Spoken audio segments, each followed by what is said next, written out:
Assalamualaikum warahmatullahi wabarakatuh. Perkenalkan, nama saya Dia Fiska Abdeliani dengan NPM 23030500053, dosen pengampu Bapak Dr. Rasidi Magister Pendidikan dari Program Studi Pendidikan Guru Sekolah Dasar Universitas Muhammadiyah Magelang. Izinkan saya ingin menjelaskan tentang mitigasi bencana. Yang pertama itu ada pengertian mitigasi bencana, yaitu serangkaian upaya yang dilakukan untuk mengurangi risiko dan dampak bencana, baik sebelum bencana terjadi maupun jangka panjang. Mitigasi tidak hanya berfokus pada aspek fisik seperti pembangunan infrastruktur lahan bencana, tetapi juga menyangkut aspek non-fisik berupa peningkatan kapasitas masyarakat, edukasi, dan penguatan sistem peringatan dini. Nah, mitigasi ini mempunyai tujuan utama, yaitu melindungi nyawa, artinya menjaga keselamatan manusia dari bahaya langsung, dan mengurangi risiko kerugian, artinya meminimalkan kerusakan harta dan lingkungan, dan siap siaga, artinya membangun masyarakat lebih paham dan tanggap saat terjadi keadaan darurat. Yang kedua yaitu Undang-Undang Nomor 24 Tahun 2007 tentang Penanggulangan Bencana yang membagi bencana menjadi 3 jenis utama. Yang pertama yaitu bencana alam, bencana yang diakibatkan oleh peristiwa atau serangkaian peristiwa yang disebabkan oleh alam. Contohnya itu gempa bumi, gunung meletus, tsunami, banjir, kekeringan, tanah longsor. Nah, yang kedua yaitu bencana non-alam, bencana yang diakibatkan oleh peristiwa atau serangkaian peristiwa non-alam. Contohnya itu gagalnya teknologi dan industri, gagalnya modernisasi, ada wabah penyakit seperti COVID-19. Yang ketiga yaitu bencana sosial, bencana yang diakibatkan oleh peristiwa atau serangkaian peristiwa yang disebabkan oleh manusia, yang meliputi konflik sosial, sabotase, dan teror. Yang ketiga yaitu hubungan antara bahaya, kerentanan, dan kapasitas dalam menentukan risiko bencana. Ketiga komponen ini saling berkaitan secara sistematif dan konseptual. Sering dirumuskan sebagai risiko sama dengan bahaya dikali kerentanan dibagi kapasitas. Nah, di sini bahaya itu sebagai faktor pemicu, kerentanan itu sebagai faktor pengganda risiko, dan kapasitas itu sebagai faktor pengurang risiko.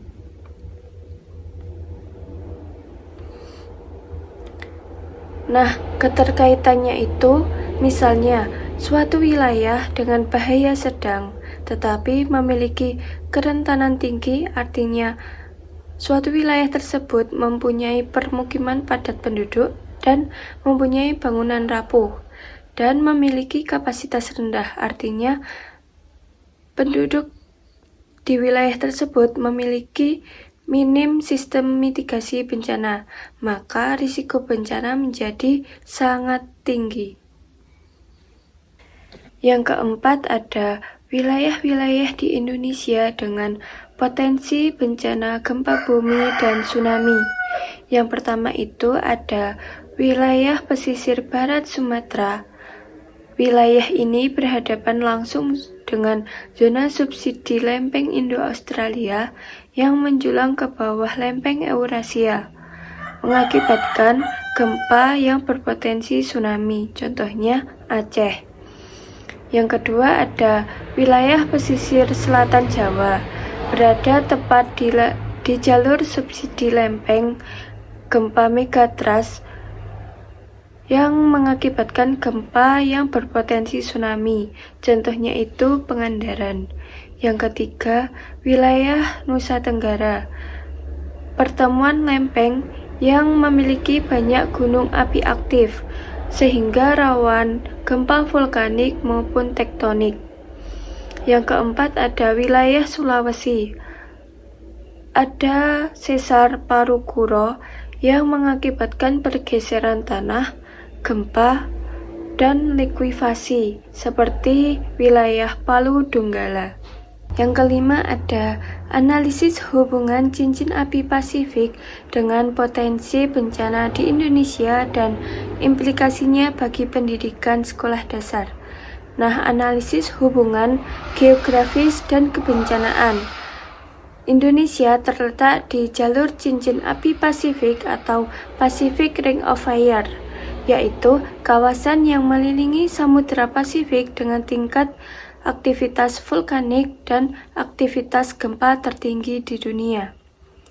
Nah, kondisi ini terjadi karena Indonesia berada di titik pertemuan 3 lempeng tektonik besar, yaitu lempeng Indo-Australia, lempeng Eurasia, dan lempeng Pasifik. Pertemuan dan pergerakan lempeng-lempeng ini menimbulkan beberapa konsekuensi geologis seperti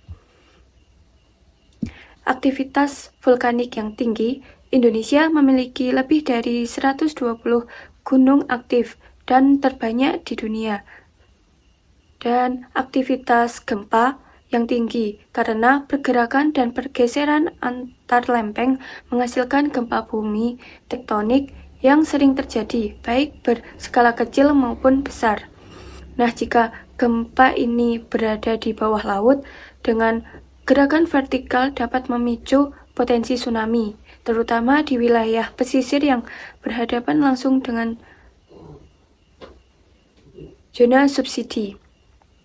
Selanjutnya ada tanah longsor dan likuifaksi, artinya atau guncangan gempa di wilayah berkontur atau tanah labil dapat memicu longsor maupun likuifaksi, perubahan tanah padat menjadi cairan seperti yang terjadi di Palu tahun 2018.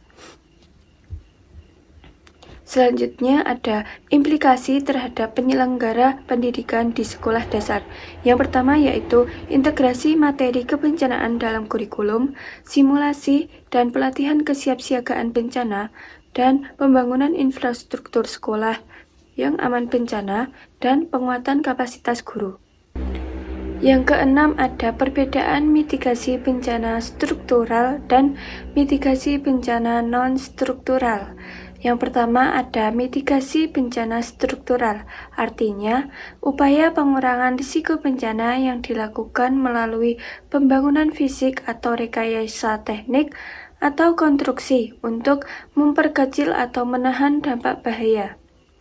Contohnya itu ada pembangunan rumah dan gedung tahan gempa, dan pembangunan tanggul atau tembok penahan tsunami, dan pemasangan alat pendeteksi gunung api.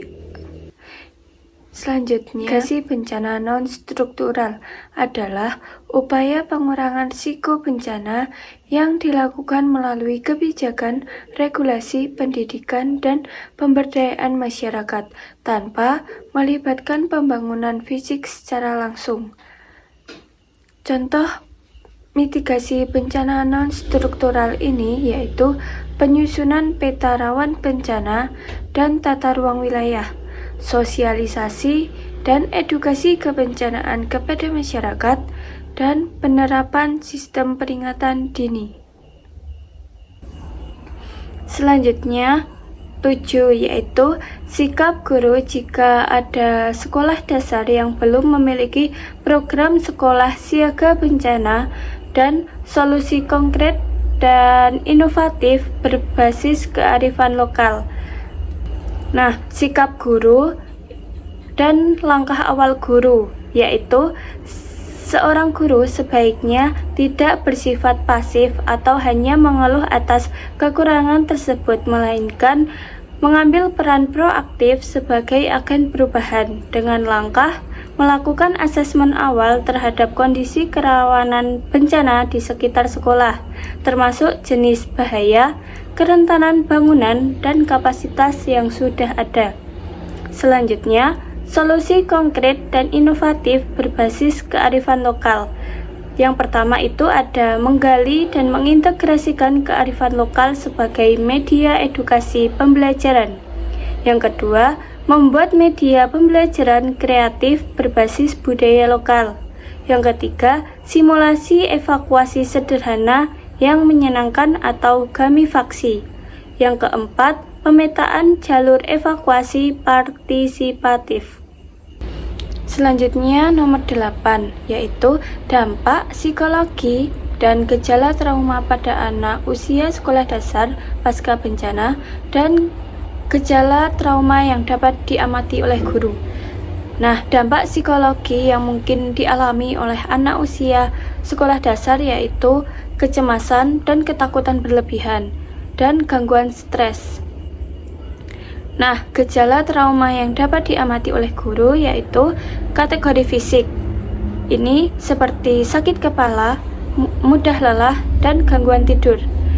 Kategori emosional yaitu mudah menangis, murung, dan mudah kaget. Kategori perilaku yaitu menarik diri dari teman dan menghindari topik tertentu. Kategori kognitif yaitu sulit berkonsentrasi, daya ingat menurun, dan prestasi belajar menurun. Kategori sosial yaitu enggan bermain bersama, mengisolasi diri, sulit mempercayai orang lain. Selanjutnya nomor 9 yaitu menghubungkan strategi trauma healing dengan tahap operasional konkret anak sekolah dasar.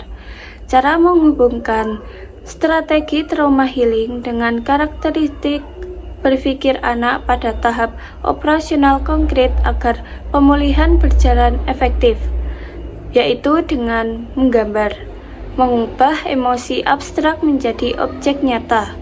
Ketika anak menggambar apa yang mereka takutkan saat bencana, misalnya gambar awan panas atau gempa, trauma tersebut berpindah dan pikiran abstrak ke atas kertas. Selanjutnya ada bercerita, membangun logika sebab akibat yang sehat. Gunakan dongeng atau cerita bergambar dengan karakter metaforis atau misalnya hewan di hutan yang menghadapi badai untuk menjelaskan bahwa bencana adalah fenomena alam yang logis, bukan hukuman karena anak tersebut nakal atau malas belajar. Selanjutnya ada bermain, memanfaatkan konsep problem solving. Berikan anak mainan konstruksi untuk membangun kembali rumah yang aman atau sekolah yang kuat. Aktivitas fisik menyusun balok yang hancur menjadi utuh kembali secara tidak sadar, menanamkan konsep pemulihan dan tangguhan dalam pikiran konkret mereka. Selanjutnya 10 yaitu perwujudan ketangguhan masyarakat melalui sekolah sebagai pusat edukasi kebencanaan. Nah, ketangguhan masyarakat ini yaitu kemampuan suatu komunitas untuk mengantisipasi, menghadapi, beradaptasi, dan pemulihan dari dampak bencana secara mandiri dan berkelanjutan. Peran sekolah sebagai pusat kebencanaan dan membangun ketangguhan masyarakat sebagai berikut. Sekolah sebagai sumber pengetahuan utama kebencanaan. Sekolah sebagai model fisik bangunan aman bencana. Sekolah sebagai pusat pelatihan dan simulasi. Sekolah sebagai penghubung antar pemerintah dan masyarakat. Sekolah sebagai pembentuk karakter dan budaya siaga jangka panjang. Selanjutnya 11, yaitu strategi inovatif guru sekolah dasar membangun budaya sadar bencana, melibatkan orang tua dan masyarakat. Nah, guru itu melakukan Yang pertama, pembelajaran berbasis proyek atau project based learning terhadap kebencanaan. Contohnya, siswa diminta membuat proyek kelompok seperti peta jalur evakuasi di lingkungan rumah masing-masing dan membuat poster kesiapsiagaan atau miniatur simulasi bencana yang dikerjakan bersama orang tua di rumah sehingga edukasi tidak berhenti di sekolah. Tugas kolaborasi dengan orang tua. Nah, contohnya itu guru memberikan tugas rumah berupa diskusi keluarga tentang rencana evakuasi keluarga, titik kumpul, kontak darurat, dan tas siaga bencana. Kemudian didokumentasikan siswa dalam bentuk laporan sederhana atau gambar untuk dipresentasikan di kelas. Yang ketiga ada mengajak siswa atau didampingi orang tua membuat video pendek, vlog sederhana atau konten media sosial tentang tips siaga bencana yang dapat disebarluaskan ke lingkungan sekitar dan memanfaatkan teknologi yang akrab dengan generasi saat ini. Yang keempat ada mengajak siswa berkunjung atau berdialog dengan tokoh masyarakat, relawan, atau penyintas bencana untuk mendengarkan pengalaman nyata, sekaligus menggali dan melestarikan kearifan lokal kebencanaan setempat. Selanjutnya 12 yaitu analisis muatan kebencanaan dalam capaian pembelajaran dan esensi kependidikan mitigasi bencana. Nah, analisis muatan kebencanaan dalam capaian pembelajaran contohnya itu di IPAS fase C. Dalam dokumen kurikulum merdeka, capaian pembelajaran IPAS fase B secara eksplisit menyebutkan bahwa peserta didik diharapkan memahami sistem tata surya dan kaitannya dengan rotasi dan revolusi bumi, serta berperan aktif dalam pelestarian lingkungan dan mitigasi bencana alam di lingkungannya. Dan mengapa belum mempresentasikan esensi pendidikan mitigasi bencana? Nah, esensi utama dari pendidikan mitigasi bencana adalah perubahan perilaku dan pembentukan budaya sadar bencana pada anak usia sekolah dasar yang berada di tahap operasional konkret. Pengetahuan tentang penyebab bencana tidak sebanding lurus dengan kemampuan selamat saat bencana terjadi. Ketika capaian pembelajaran hanya menempatkan mitigasi sebagai salah satu materi di dalam mata pelajaran IPAS, materi tersebut berisiko diperlakukan sebagai pembelajaran musiman yang selesai setelah ujian semester berlalu. Mitigasi bencana kehilangan esensinya ketika ia diajarkan sebagai teks bacaan, bukan sebagai latihan fisik yang diulang-ulang hingga menjadi memori otot.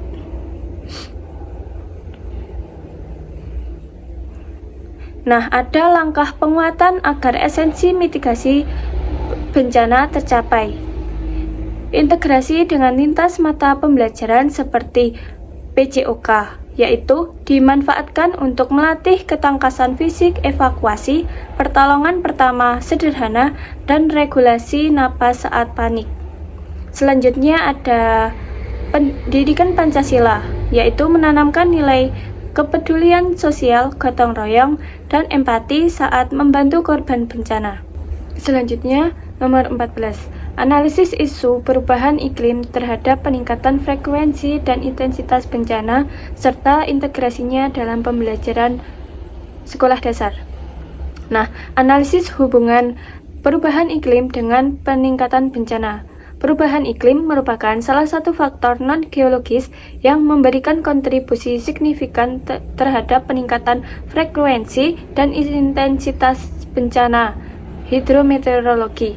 Bencana yang berkaitan dengan cuaca dan iklim, berbeda dengan bencana geologis seperti gempa dan tsunami. Analisisnya sebagai berikut.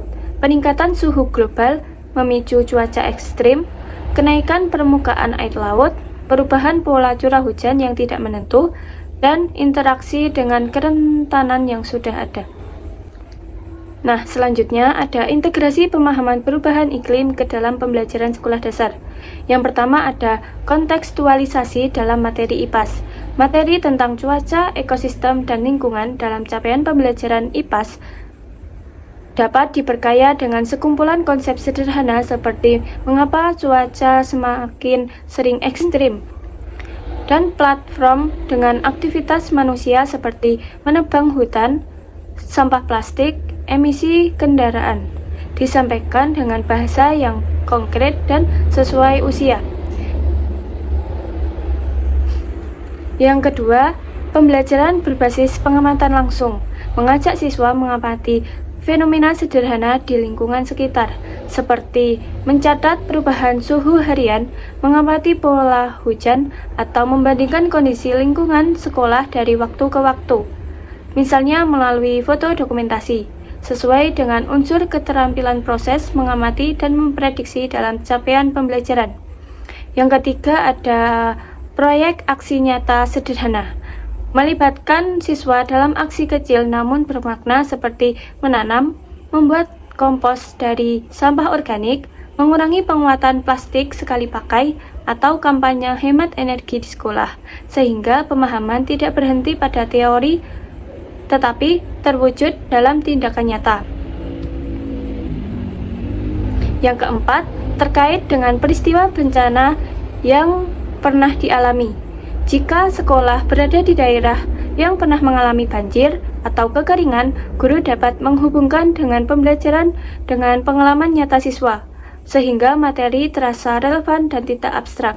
Yang kelima, menumbuhkan sikap peduli lingkungan sebagai bagian dari karakter, yaitu mengintegrasikan nilai-nilai peduli lingkungan ke dalam penguatan profil lulusan, sehingga kesadaran terhadap perubahan iklim tumbuh sebagai bagian dari karakter, bukan sekedar pengetahuan kognitif semata.